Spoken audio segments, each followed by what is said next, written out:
الله الرحمن الرحيم الصلاة والسلام على رسوله الكريم وعلى آله وصحبه أجمعين أما بعد. تمام آنے والے احباب بھائی دوستوں کا میں انتہائی شکر گزار ہوں کہ آپ حضرات تشریف لائے، ہمیں عزت بخشی. یہ بھی جو اس وقت ہم کھانے پر بظاہر جمع ہیں، لیکن یہ میرے نبی کی سنت ہے، اس پر آپ آنے والوں کو بھی اجر مل رہا ہے. ہم جو آپ کے میزبان ہیں ہمیں بھی اجر مل رہا ہے، کھانا پکانے والوں کو بھی اجر مل رہا ہے، کھلانے والوں کو بھی اجر مل رہا ہے. کہ دیکھنے میں یہ ایک کھانے کی شکل ہے اور پروگرام ہے، لیکن اللہ کی ذات سے امید ہے کہ یہ ساری مجلس باعث اجر ہے، باعث رحمت ہے، کیونکہ یہ میرے محبوب صلی اللہ تعالی علیہ وسلم کی سنت مبارکہ ہے کہ نکاح کے بعد، شادی کے بعد ولیمہ. آپ نے خود بھی فرمایا، سادہ بھی فرمایا، درمیانے درجے کا بھی فرمایا، اور بہت تکلف والا بھی فرمایا.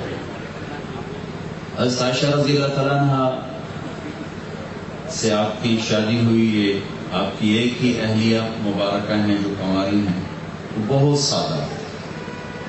سعد بن عبادہ رضی اللہ تعالیٰ عنہ نے دودھ بھیجا تو آپ نے آنے والے مہمانوں کو وہ دودھ پلا دیا. یہ ولیمہ تھا.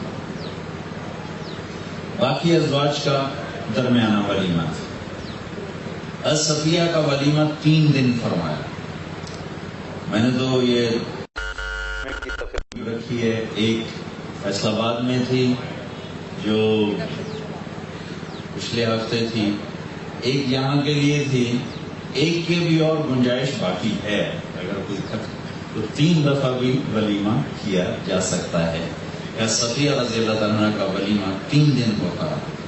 خیبر سے واپسی پر آپ نے نکاح فرمایا، اور چونکہ وہ یہودی سردار کی بیٹی تھی اور پھر ان کے والد قتل بھی ہوئے تھے جنگ میں، حی و اخطب، تو اس لیے آپ نے ان کے اکرام میں بھی اور دل جوئی کے لیے بھی 3 دن ولیمے کی ضیافت فرمائی.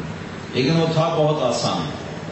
آپ کی طرف سے بھی کھانا پیش کیا جا رہا تھا اور اپنا اپنا پکا کے مہمان خود بھی لا رہے تھے، تو وہ ایک تقریب 3 دن چلتی رہی.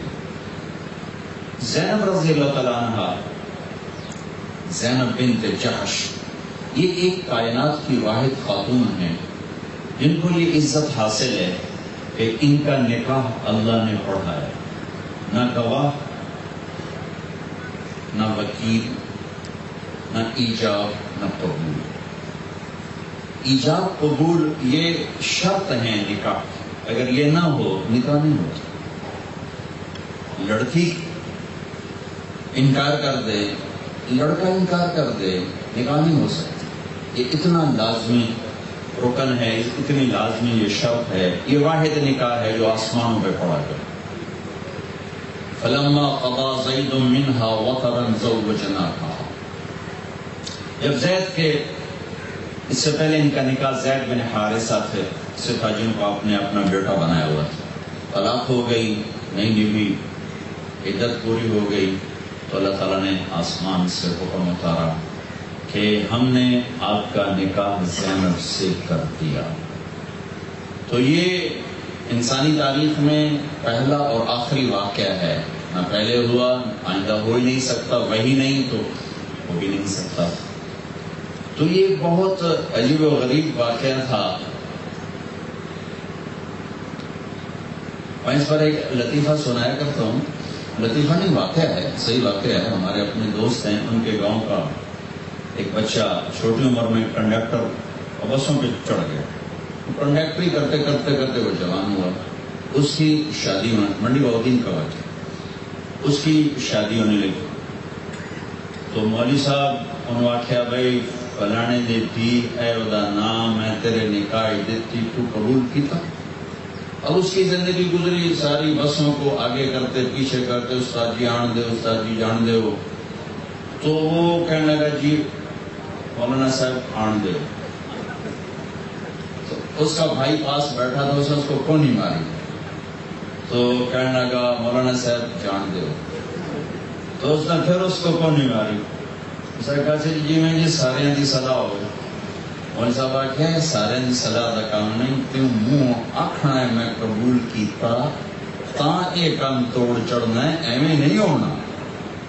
اس سے کہلوایا کہ میں نے قبول کیا، اس کے بغیر نہیں ہو سکتا. لیکن یہ ایک واحد نکاح ہے، آسمان سے وحی آئی تو آپ مسکرا کر، آپ مسجد میں نے کہا ہے کوئی زینب کو خوشخبری سنائے کہ اللہ نے میرا اس سے نکاح کر. تو اس ولیمے میں بڑا اہتمام کیا گیا اور سارے مدینے کو کھانا کھلایا. میں نے تو 500 آدمی بولا، مدینے کی آبادی 5000 یا آپ کی طرف سے سب کو دعوت کیا کھاؤ. سارے آئے کہ نہیں آئے یہ تو نہیں پتا، لیکن آپ خود دیگ پر بیٹھے، خود دیگ پر بیٹھے اور سالن ڈال ڈال کے کھلاتے رہے کھلاتے رہے کھلاتے رہے. تو ایک دیگ سارے مدینے والے کھا گئے، دیگ اویں پہ آئی. یہ آپ کی برکت تھی. ایک دفعہ خندق کی جنگ میں جابر بن عبداللہ آئے بیوی کے پاس، کچھ کھانے کو ہے، کہیں گے بکری کا بچہ ہے 4-5 سے گوشت نکل آئے. تو وہ بھاگے گئے، یا رسول اللہ میں دیکھ رہا ہوں آپ کے چہرے پر بھوک کے آثار، تو میں نے چھوٹا سا بکری کا بچہ ذبح کیا ہے، آپ اپنے ساتھ 10 آدمی لے کر آ جائیں تو کھانا کھائیں. تو آپ نے اعلان کیا بھائی خندق والو جابر نے تمہاری ضیافت کی. خندق والے کے 1000 5 سر گوشت 1000 میں کتنے پورا، انہوں نے تو پیر پٹ ہی گیا. تو اللہ کے نبی کو اندازہ ہو گیا، آپ نے کہا وہ بھاگے سنو جب تک میں نہ ہوں ہانڈی چولہے سے نہیں اتارنا.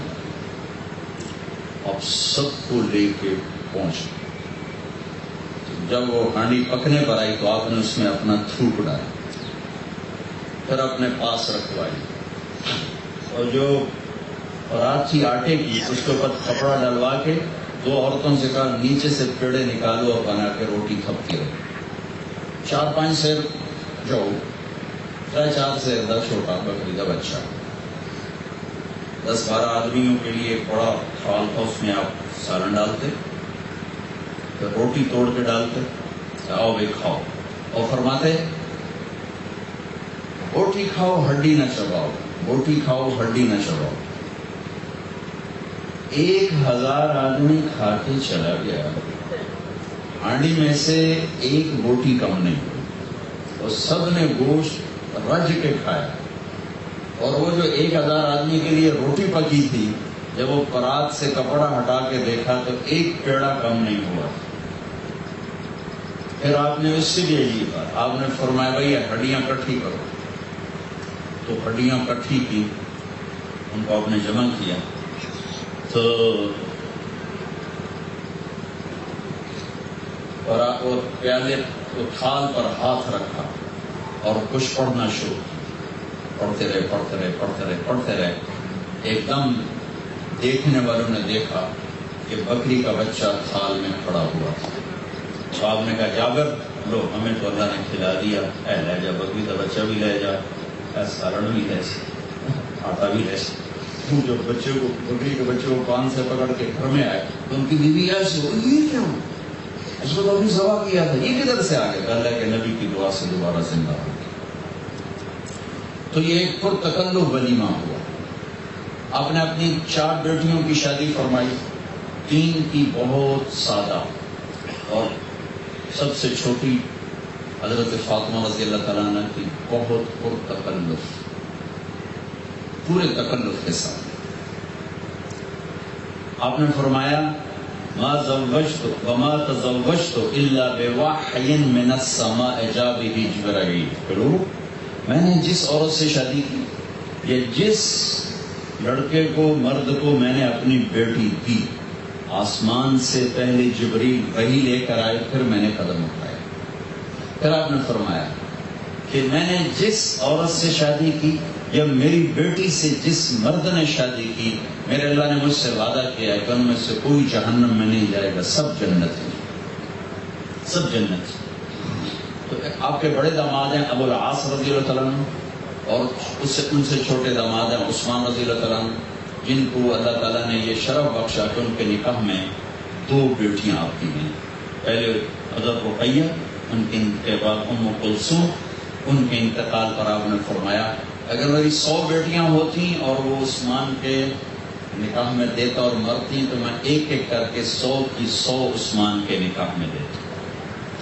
اور سب سے چھوٹی بیٹی حضرت فاطمہ رضی اللہ تعالیٰ عنہ، اور سب سے چھوٹے داماد حضرت علی رضی اللہ تعالیٰ عنہ. تو جب علی رضی اللہ تعالیٰ عنہ رشتہ مانگنے آئے تو آ کے چپ ہو کے بیٹھ گئے مسجد میں، بولا نہیں گیا ہیبت کی وجہ سے. تو آپ نے خود فرمایا علی کیسے آئے؟ خاموش. آپ نے کہا فاطمہ کے رشتے کے لیے آئے ہو؟ جی. تو آپ نے کہا انشاءاللہ، صرف انشاءاللہ.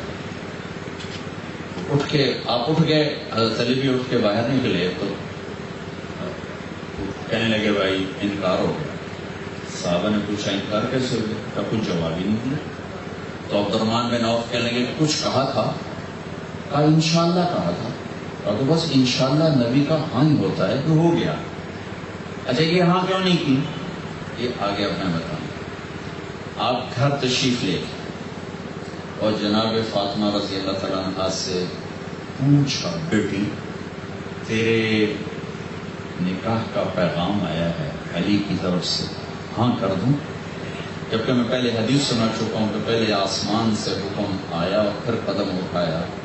اس کے باوجود بیٹی سے پوچھا جبکہ انہوں نے انکار کرنا ہی نہیں تھا، پھر بھی پوچھ کر یہ پیغام دیا کہ یہ بچے بچی کا حق ہے، ان سے پوچھ کے والدین یہ قدم اٹھایا کریں.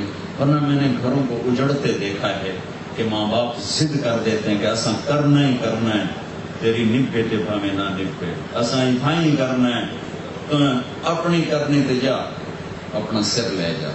اس پر کتنے گھر برباد ہوئے ہیں اور کتنی زندگیاں، لڑکیوں کی زندگیاں برباد ہو گئیں، لڑکوں کی زندگیاں برباد ہو گئیں والدین کی ایک جھوٹی انا پر.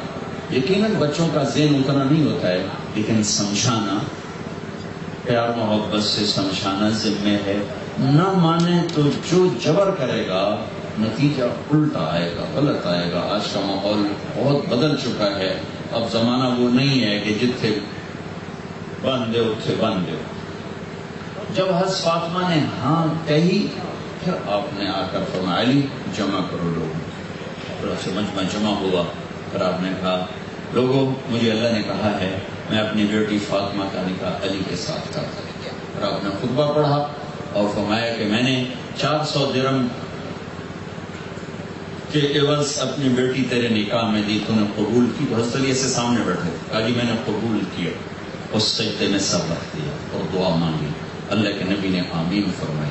پھر نکاح کے بعد آپ نے یہ دعا کی اللہم اسع جدہما واجمع شملہما وبارک علیہما واخرج منہما ذریۃ صالحہ. پھر اس کے بعد آپ نے سارے مجمع کو شہد کا شربت پلایا اور کھجور کھلائی. نکاح کے بعد 1 مہینے کے بعد رخصتی ہوئی یا 6 مہینے کے بعد یا 1 سال کے بعد، تینوں طرح کی باتیں کتابوں میں موجود ہیں. لیکن فوری رخصتی نہیں ہوئی، کچھ عرصے کے بعد ہوئی. تو آپ نے حضرت علی، حضرت عقیل، سلمان فارسی رضی اللہ تعالیٰ عنہ یہ سارے تشریف لائے.